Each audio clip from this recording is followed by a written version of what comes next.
ideas for men, it's called. It says, we also want men to feel comfortable around women, to know that they won't be offending a woman and that they care about and want to develop a relationship with, that they can trust a woman to speak up and be straightforward. What are some ways a man might ask for permission in an intimate setting? He could say, are you comfortable with this? Give her an option. Remember, it may not be obvious what a woman needs in the moment. So stop for a second and make sure she's comfortable.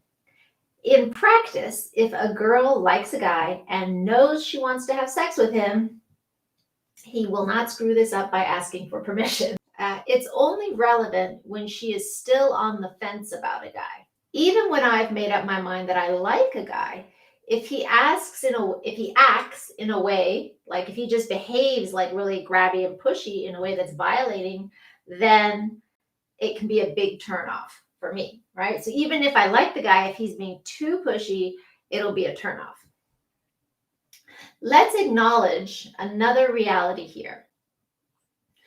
A woman also doesn't want to seem disinterested and have the guy running off to some other girl while she is still making up her mind. How might we express that to a man? I like you and I'm really enjoying our conversation. I want to let you know that so you don't inadvertently do something that turns me off before we have a chance to see where this is going. I believe that each person has a property right in their body and that we must give permission before someone touches us. To me, that shows respect and caring. If you're not sure I'm comfortable with you touching me, please ask. And I promise I'll let you know when I'm ready to take it to the next level. Smile and wink.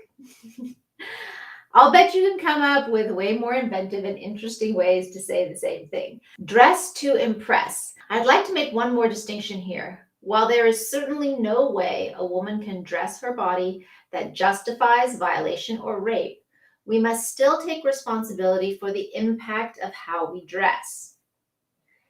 Is it possible? This is a question. Is it possible for someone to dress in a way that violates someone else? I think it would depend a lot on the cultural norms. If the guy next door walks around naked or flashes people on the street, especially if you have kids, you probably wouldn't feel that's okay. If your boss wants you to sit down at a meeting and he's only wearing boxer shorts, that could certainly feel violating.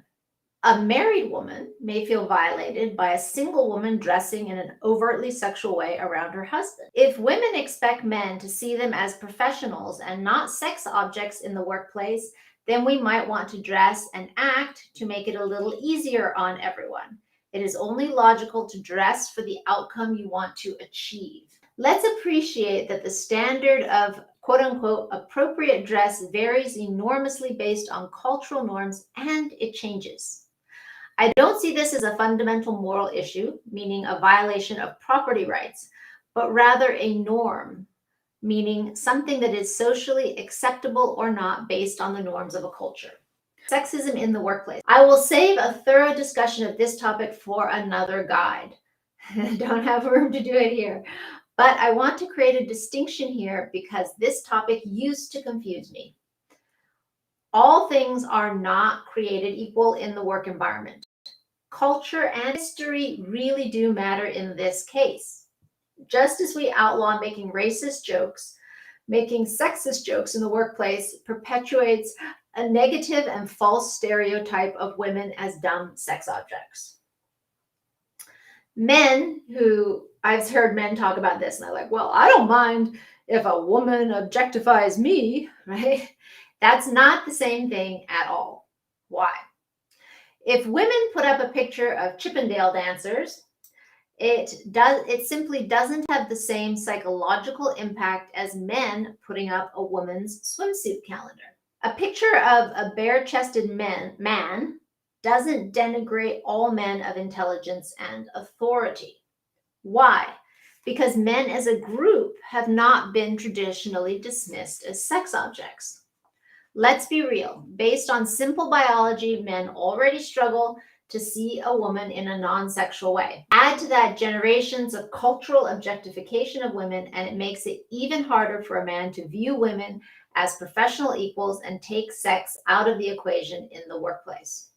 Visual and verbal cues that reinforce the image of women as only good for sex logically makes it much harder for women to be taken seriously. If you put up a Nazi symbol, you are making a statement about how you feel about Jewish people. If you put up a girly calendar in the workplace, you are making a statement about how you regard women. Obviously, you should still take down the fireman calendar to promote a culture of mutual respect.